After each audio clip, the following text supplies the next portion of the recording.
आज मैं आपके साथ शादियों में बनने वाले रेशन सैलेड की रेसिपी शेयर करूंगी। बहुत आसान है इसको बनाना, स्टेप बाय स्टेप मैं आपको बताऊंगी। वेजिटेबल प्लस फ्रूट, इसको क्रीमी किस तरीके से बनाया जाता है, क्योंकि बहुत से लोगों का सवाल होता है कि जब हम इसको बनाते हैं तो क्या होता है कि सब्जियां जो है जब वो पानी छोड़ती हैं तो उसके बाद ये जो है ढीला पड़ जाता है, इसका जायका भी सही से नहीं बनता। तो आज मैं आपके साथ स्टेप बाय स्टेप इस रेसिपी को शेयर करूंगी। तो वीडियो को आपने फुल वॉच करना है, कोई भी स्टेप मिस नहीं करना, ताकि आप भी जब कभी बनाएं तो पहली बार ही आपका परफेक्ट तरीके से तैयार हो। तो चलिए जी, शुरू करते हैं अपनी आज की वीडियो शुरू करने से पहले यहाँ पर आपसे एक छोटी सी रिक्वेस्ट है कि चैनल पे न्यू है तो प्लीज़ चैनल को जल्दी से सब्सक्राइब कर दें।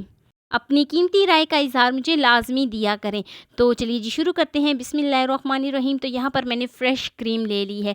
इसको मैंने बिल्कुल ठंडा ठार जो है ना इसको किया था। तो साथ ही मैं इसमें मायोनाइज़ शामिल करूँगी। क्रीम जो थी ना तकरीबन मेरे पास आधी प्याली थी, और आधी प्याली से थोड़ी सी ज़्यादा मैं इसमें मायोनाइज़ इस्तेमाल करूँगी।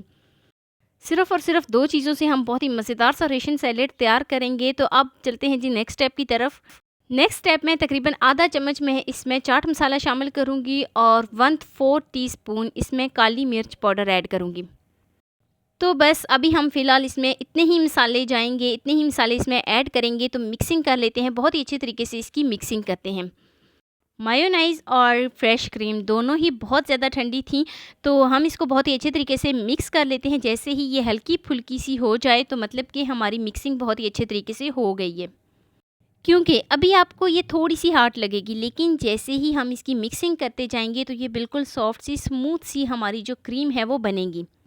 तो चलें जी, इसको साइड पे रखते हैं और नेक्स्ट स्टेप स्टार्ट करते हैं। यहाँ पर एक बहुत ही खूबसूरत से बॉल में मैं सेब की कटिंग की है, क्यूब शेप में मैंने इसकी कटिंग कर ली थी।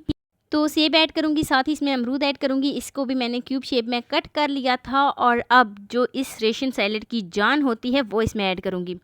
गाजर, मटर और आलू, जिसको मैंने बॉयल कर लिया था तकरीबन 6 से 7 मिनट के लिए। तो 6 से 7 मिनट मैंने इनको बॉयल किया था, बहुत ही अच्छे तरीके से ये सॉफ्ट हो गए थे।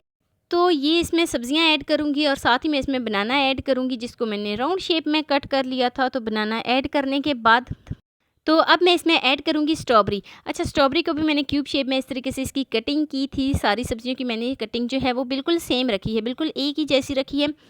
खूबसूरती जो होती है वो बहुत मैटर करती है। अगर देखने में ही कोई चीज़ आपको पसंद आ जाए तो तभी उसका खाने को दिल करता है। तो सारे वेजिटेबल्स और फ्रूट को मैं बहुत ही अच्छे तरीके से मिक्स कर लेती हूँ। तो मिक्सिंग करने के बाद अब चलते हैं जी नेक्स्ट स्टेप की तरफ। नेक्स्ट स्टेप में मैं इसमें क्रीम ऐड करूँगी, जिसको मैंने बहुत ही अच्छे तरीके से मिक्स करके रखा था। तो सारी क्रीम मैं इसमें ऐड कर देती हूँ। सारी क्रीम ऐड करने के बाद अब मैं इसकी मिक्सिंग कर लेती हूँ। मिक्सिंग बहुत ही हम अच्छे तरीके से कर लेते हैं। अच्छा, जिस भी चीज़ की आपको मिक्सिंग करनी हो उसके लिए आपको बर्तन जो होता है ना वो थोड़ा-सा बड़ा लेना पड़ता है, ताकि मिक्सिंग बहुत ही अच्छे तरीके से हो जाए। तो अब बारी आती है बहुत ही अहम स्टेप की, जो कि अक्सर लोगों की जिसके ऊपर ना शिकायत होती है, वो ये होती है कि ये जो होता है ना फ्रूट या वेजिटेबल जो भी हम इस्तेमाल करते हैं, इसका जो पानी निकलता है ना, इससे क्या होता है कि जो रेशन सैलेड होता है वो ढीला पड़ जाता है, क्रीम जो होती है वो अलग हो जाती है, जो सही से इसका जायका भी नहीं बनता। तो इसके लिए बहुत ही अहम स्टेप।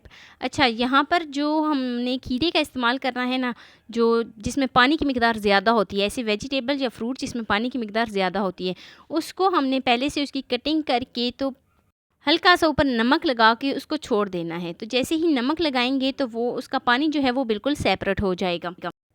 अगर ये भी नहीं तो आप इसको फ्रिज में ना रखें। अगर आप फ्रिज में रखेंगे तो ये बिल्कुल ढीला पड़ जाएगा। तो फ्रिज के बगैर आप इसको जो है ना इस्तेमाल कर सकते हैं।